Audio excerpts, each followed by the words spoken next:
স্বাধীনতা আর মুক্তি শব্দ দুইটি একই হলেও এর আক্ষরিক বিস্তর ফারাক রয়েছে। আর এই দুই শব্দের মাঝে লুকিয়ে আছে আমাদের ভিডিওর আজকের মূল দুই চরিত্র।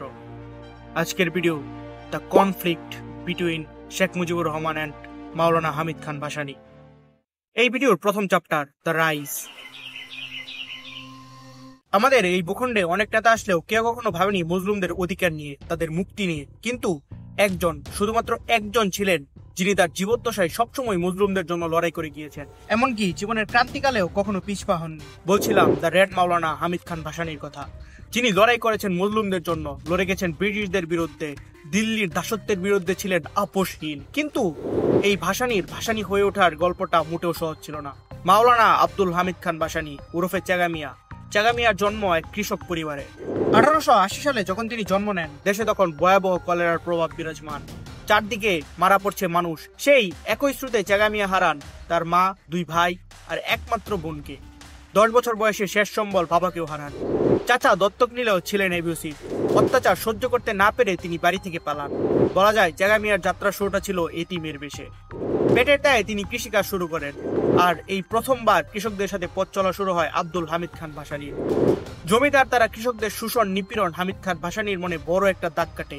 কিন্তু মৌলানা আব্দুল হামিদ খান ভাসানীর পলিটিক্যাল ব্যাকগ্রাউন্ড সম্পর্কে জানতে হলে ফিরে যেতে হবে তার শিক্ষা জীবনের বড় একটি অংশ তিনি কাটিয়েছেন দেওবন্দ দারুল উলুম মাদ্রাসায়। সেখানেই তিনি পরিচিত হন শিক্ষাগুরু সাইকুল হিন্দ মাওলানা মুহাম্মদ হাসানের সাথে।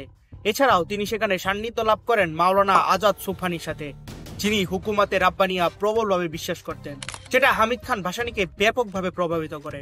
অপরদিকে বঙ্গবন্ধুর জন্ম হয় 1920 সালে, অর্থাৎ মৌলানা আব্দুল হামিদ খান ভাসানী থেকে একটা 40 বছরের গ্যাপ। শিক্ষা জীবনে তিনি ঢাকা বিশ্ববিদ্যালয়ের আইন বিভাগের ছাত্র ছিলেন। 1946 সালে তিনি বিএ পাশ করেন। ইসলামিয়া কলেজে ছাত্র সংগঠনের সাধারণ সম্পাদক হিসেবে নির্বাচিত হওয়ার মাধ্যমে রাজনীতি শুরুটা হয়। এই সময় তিনি হুসেন সোহরাওয়ার্দী ও আবুল হাশিমের মতো নেতাদের সংস্পর্শে আসেন। 1946 সালে সাম্প্রতিক দাঙ্গায় শান্তি স্থাপনে স্বেচ্ছাসেবক হিসেবে অসীম ভূমিকা পালন করেন বঙ্গবন্ধু। আর এখান থেকেই শুরু হয় দ্বিতীয় chapter the rule and the conflict. Abdul Hamid Khan Bhashani সবসময় মুসলিমদের পক্ষে ছিলেন, রাজনৈতিক প্রাঙ্গণে এক বয়ডরহীন নেতা। তিনি 1948 সালের 19 মার্চ ভাষার অধিকার প্রসঙ্গে বলেছিলেন, আমরা কি সেন্ট্রাল গভর্নমেন্টের গোলাম? 50-এর দশকের শুরু থেকেই মাওলানা ভাসানীর পূর্ব বাংলার স্বায়ত্তশাসন, স্বাধিকার এসব বিষয়ে জাতীয় রাজনীতি সামনে তুলে ধরেন। আওয়ামী লীগ প্রতিষ্ঠা, ন্যাপ প্রতিষ্ঠা, 69-এর গণ অভ্যুত্থানে বাংলার ইতিহাসের প্রতিটা আন্দোলনের ফ্রন্ট লাইন নেতা ছিলেন আব্দুল হামিদ খান ভাসানী। ওই একই সময়ে বঙ্গবন্ধু একই আন্দোলনের ফ্রন্ট লাইন নেতা। কিন্তু প্রায় শোনা যায় হামিদ খান ভাসানী বঙ্গবন্ধুকে দেখতে পারতেন না। এই কথা সত্য মিথ্যা যাচাই করতে হলে ফিরে যেতে হবে প্রথম কথায়, স্বাধীনতা আর মুক্তি। সবচেয়ে বড় যে কনফ্লিক্ট ছিল তা হলো মুক্তির পথে ভিন্নতা। মাওলানা ভাসানী সামাজিক বিপ্লব ও শ্রেণী সংগ্রামের মাধ্যমে মুক্তি চেয়েছিলেন, কিন্তু শেখ মুজিব গণতান্ত্রিক ও সাংবিধানিক পদ্ধতিতে স্বাধীনতা অর্জনের পক্ষে ছিলেন। আন্তর্জাতিক রাজনীতি নিয়েও মতপার্থক্য ছিল ভাসানী ও মুজিবের মধ্যে। ভাসানী ছিলেন কট্টর সাম্রাজ্যবাদ বিরোধী, অপরদিকে মুজিব ছিলেন মার্কিন সহায়তা ও মধ্যপন্থা গ্রহণ করে রাজনীতি করার পক্ষে।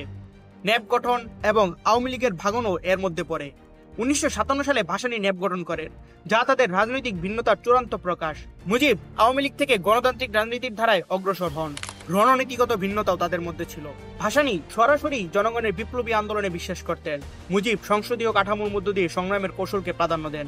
শ্রেণী সংগ্রাম বনাম জাতীয়তাবাদ, এটিও ছিল অন্যতম একটি কারণ। মুজিব জাতীয়তাবাদী রাজনীতিকে অগ্রাধিকার দেন, অপরদিকে ভাসানীর রাজনীতি ছিল শ্রেণী সংগ্রাম নির্ভর।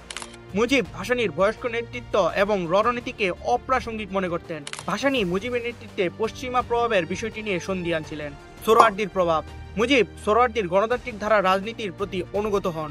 ভাসানী সোহরাওয়ার্দীর মার্কিনপন্থী রাজনীতির কড়া সমালোচক ছিলেন। ভাসানী ছিলেন কমিউনিস্ট ও সমাজতান্ত্রিক চিন্তাধারার পৃষ্ঠপোষক। মুজিব ছিলেন মধ্যপন্থী, জাতীয়তাবাদী ও গণতান্ত্রিক নেতা। এই ভিন্নতাগুলোই তাদের সম্পর্কের দূরত্বের মূল কারণ হয়ে দাঁড়ায় এবং তারা ভিন্ন পথে হাঁটতে বাধ্য হন। এই ভিডিওর সর্বশেষ chapter the fall.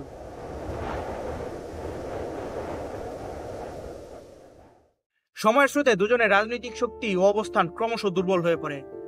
Maulana ভাসানীর nap ভাঙনের ফলে তার প্রভাব কমে যায়। স্বাধীন বাংলাদেশের রাজনীতিতে তিনি প্রাসঙ্গিকতা হারান। মার্কিন বিরোধিতার কারণে তিনি আন্তর্জাতিক সমর্থনও পাননি। বয়স ও শারীরিক সীমাবদ্ধতায় তার রাজনীতি সক্রিয় অংশগ্রহণ কমিয়ে দেয় এবং শেখ মুজিবুর রহমানের স্বাধীনতার পর অর্থনৈতিক সংকট, দুর্নীতি এগুলো প্রবলভাবে দেখা দেয়। প্রশাসনিক অদক্ষতার কারণে তার জনপ্রিয়তা হ্রাস পায়। 1975 সালে বাকশাল গঠন করে বহুদলীয় গণতন্ত্র বিলুপ্ত করেন, যা জনগণের মাঝে অসন্তোষ সৃষ্টি করে। 15 আগস্ট 1975 সাল সপরিবারে নিহত হন বঙ্গবন্ধু শেখ মুজিবুর রহমান, যা তার শাসনের চূড়ান্ত পতন চিহ্নিত করে। মৌলানা ভাসানী এবং শেখ মুজিবুর রহমান বাংলার ইতিহাসের অমর ব্যক্তিত্ব। তাদের উত্থান জাতিকে মুক্তির পথ দেখিয়েছে এবং তাদের মতপার্থক্য এই ইতিহাসকে করেছে সমৃদ্ধ। তবে তাদের পতন ভবিষ্যৎ প্রজন্মের জন্য হয়ে থাকবে শিক্ষণীয়।